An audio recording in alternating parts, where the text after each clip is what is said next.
পরে এই জাদু মানুষ শিখে কি করছিল, নারী পুরুষের মাঝখানে, স্বামী স্ত্রীর মাঝখানে বিভেদ সৃষ্টি করছিল। এখন দেখেন না, পরিবারের স্বামী স্ত্রীর বন্ধন ভেঙে যায় না?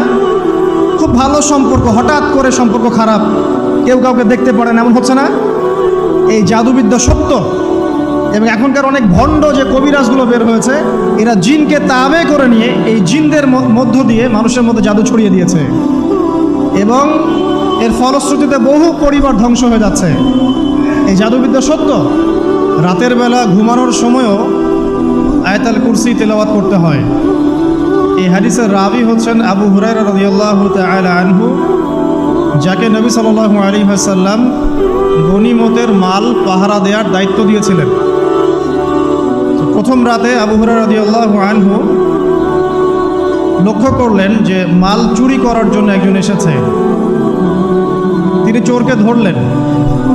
চোর খুব অনুনয় বিনয় করল যে আমার অবস্থা খুব খারাপ, খুব দরিদ্র, আমাকে ছেড়ে দাও। আবু হুরায়রা রাদিয়াল্লাহু আনহু তাকে ছেড়ে দিলেন। পরের রাতে সেই চোর আরও একবার আসলো, তিনি আবার তাকে ধরলেন, আবারও ছেড়ে দিলেন। তৃতীয় রাতে তিনি তাকে ধরলেন এবং বললেন, এবার তোমাকে আমি ছাড়ব না। তখন সেই ব্যক্তি, বিখ্যাত সাহাবী আবু হুরায়রা রাদিয়াল্লাহু আনহুকে বলছেন যে আমি তোমাকে বিশেষ একটা আমল শিখিয়ে দিব, যে আমলটা করলে পরে রাতের বেলা শয়তান তোমার নিকটবর্তী হবে না।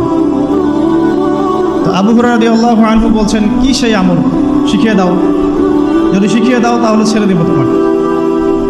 তখন সেই ব্যক্তি বলছে যে রাতের বেলা কেউ যদি আয়াতুল কুরসি তেলাওয়াত করে ঘুমানোর সময়, সেই ব্যক্তির ধার কাছেও শয়তান আসবে না ইনশাআল্লাহ, এবং আল্লাহ পাকের পক্ষ থেকে একজন ফেরেশতা তাকে পাহারা দিবে ইনশাআল্লাহ। তো রাসূলুল্লাহ সাল্লাল্লাহু আলাইহি ওয়াসাল্লাম পরের দিন ফজরের নামাজে আবু হুরায়রা রাদিয়াল্লাহু আনহুকে দেখে মুচকি মুচকি হাসছেন যে তোমার রাতের সাথীর কি খবর। কারণ ওহীর মাধ্যমে নবী সাল্লাল্লাহু আলাইহি ওয়াসাল্লাম আগেই জেনেছেন কি হয়েছে গত রাতে। এটাই আল্লাহ পাকের ওহী, যেটা কোনো বিজ্ঞান যুক্তি দর্শনের ব্যাখ্যায় আসবে না। আসবে না। তো আবু হুরায়রা রাদিয়াল্লাহু আনহু বলছেন যে আমি তো ইয়া রাসূলুল্লাহ তাকে ছেড়ে দিয়েছিলাম, পরে আবার এসেছে, আবার ধরেছি, আবার ছেড়ে দিয়েছি, আবার এসেছে। এবার ছাড়বো না পণ করেছিলাম, কিন্তু এবার সে আমাকে একটা আমল শিখিয়ে দিয়েছিল। তো এই আমল শেখানোর বদৌলতে আমি ওকে ছেড়ে দিয়েছি। কি আমল? রাতের বেলা আয়াতুল কুরসি তেলাওয়াত করলে শয়তান নিকটবর্তী হবে না, এবং রাতের বেলা একজন ফেরেশতা আল্লাহর পক্ষ থেকে ওই ব্যক্তিকে পাহারা দিবে ইনশাআল্লাহ। তো রাসূলুল্লাহ সাল্লাল্লাহু আলাইহি ওয়াসাল্লাম বলছেন এই কথা শুনে যে তোমার কাছে এসেছিল সে হচ্ছে ইবলিস, শয়তান। সে যতগুলো কথা বলে তার বেশিরভাগ কথাই সে মিথ্যা বলে, তবে এই কথাটা সে সত্য বলেছে। তার মানে আয়াতুল কুরসির ফজিলত কে জানিয়ে দিল? তাহলে জ্ঞান যদি সত্য হয়, জ্ঞানটা যদি সত্য হয়, মানে আল্লাহ এবং তার রাসূলের দলিল থাকে সেখানে, তো সেই সত্য জ্ঞানটা নেয়ার ব্যাপারে কোনো প্রতিবন্ধকতা থাকবে না। যে কোনো ব্যক্তি এমন কোনো কথা বলুক যেটা কোরআন এবং সুন্নাহর সাথে মিলে গেছে, এই কথা নিতে কি কোনো আপত্তি আছে? নাই। আর যে কোনো ব্যক্তি যত বড় আলেম হোক আর স্কলার হোক আর বুদ্ধিজীবী হোক না কেন, তার কথা যদি কোরআন সুন্নাহর সাথে না মেলে, সেই কথা কি আমরা গ্রহণ করব?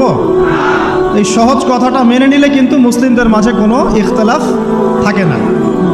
তারপরেও হয়তো কিছু মতপার্থক্য থাকবে, সেটা ইসলামের সৌন্দর্য। যেমন আপনি ফজরের আগে বেতরের নামাজ পড়ছেন, তাহাজ্জুদের নামাজ পড়ে বেতরের নামাজ পড়ছেন, তারপরে 2 রাকাত সুন্নত পড়ছেন, তারপরে ফরজ পড়ছেন, ঠিক আছে? এই আমলটা নবী সাল্লাল্লাহু আলাইহি ওয়াসাল্লাম কর্তৃক স্বীকৃত এবং সুন্নাহ। এখন কেউ যদি ঘুমানোর আগেই বেতের নামাজ পড়ে ফেলে, শেষ রাত্রে যদি নফল নামাজ পড়ার সুযোগ হয় পড়ে সুন্নত পড়ে ফজরের 2 রাকাত ফরজ পড়লো, তার আমল কি বাতিল? বেতরের নামাজ ঘুমানোর আগে পড়লেও চলে, শেষ রাত্রে পড়লেও চলে। ইসলামের এটা সৌন্দর্য না? সৌন্দর্য। মনে করেন যে আপনি জোহরের আগে ফরজ নামাজের আগে 4 রাকাত সুন্নত পড়লেন, পড়েন না? আচ্ছা, এটা হাদিস থেকে প্রমাণিত তো? আচ্ছা, কেউ যদি 2 রাকাত সুন্নত পড়ে হবে না? হবে না? এটার হাদিস নাই? আছে, তাহলে এটা সৌন্দর্য না? এটা সৌন্দর্য। কখন এটা আমল করলেন, কখন ওইটা আমল করলেন। আচ্ছা, এরকম বলতে গেলে রাত শেষ হয়ে যাবে আসলে। মানে অসংখ্য আমল আছে যেগুলো ইসলামের সৌন্দর্য। রাসূলুল্লাহ সাল্লাল্লাহু আলাইহি ওয়াসাল্লাম সাহাবা কেরামের যুগে এভাবেই সাহাবীরা আমল করেছে। আর এখন কি হয়েছে, আমরা যে হাতির 7 কানার হাতি দেখার গল্প আছে না? কেউ বলেছে হাতি হচ্ছে খাম্বার মতো, কেউ বলেছে কুলার মতো, কেউ বলেছে হাতি হচ্ছে কি বলেন, এই যে কি সুচালু কিশোর মতো। আসলে পুরো হাতি সম্পর্কে এদের কারোই ধারণা ছিল না। আমাদের সমস্যা হচ্ছে আমরা ইসলামের অংশ বিশেষকে ফলো করি, এর বাইরে কিছু পেলে আমরা মনে করি সেটা আর ইসলামে নাই। তাই হয় না? আমি যতটুকু জানি বুঝি এতটুকু আমল করি, এর বাইরে যদি কোনো দলিল থাকেও সেটা মানার ব্যাপারে আমাদের আগ্রহ থাকে না। তখনই কিন্তু ইসলামকে নিয়ে আমরা এই যে দলীয়করণে চলে যাই। আর আস্তে আস্তে মুসলিম উম্মার ঐক্যটা নষ্ট হয়। ঐক্য নষ্ট হতে হতে আজকে কী অবস্থাটা তো দেখতেই পাচ্ছেন। তো আগে ওই জায়গাটা শেষ করি। নবী করিম সাল্লাল্লাহু আলাইহি ওয়াসাল্লাম রাতের বেলা এই আমলটা করতেন। কি করতেন? আয়াতুল কুরসি তেলাওয়াত করতেন। আরেকটা গুরুত্বপূর্ণ আমল, সেটা হচ্ছে সূরা বাকারার শেষের 3টা আয়াত তেলাওয়াত করতেন। কয়টা আয়াত? কোন হাদিসে আছে 2টা আয়াত। এই যে 3টা আয়াত কোন হাদিসে, আবার কোন হাদিসে 2টা আয়াত। কেউ যদি 2টা পড়ে তার আমল কি বাতিল হবে? আর যদি কেউ 3টা পড়ে আরও ভালো, উত্তম।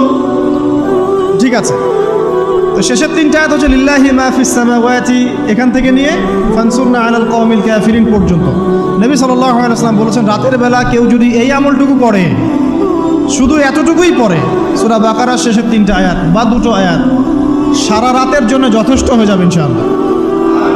মানে সারা রাত নফল পড়লে যে নেকি হইতো, আপনার এই আমলটা করলে সে নেকি হয়ে যাবে ইনশাআল্লাহ। এবং আরেকটা ব্যাখ্যা হচ্ছে সারা রাতের দৃশ্য অদৃশ্যের যে ক্ষতি আছে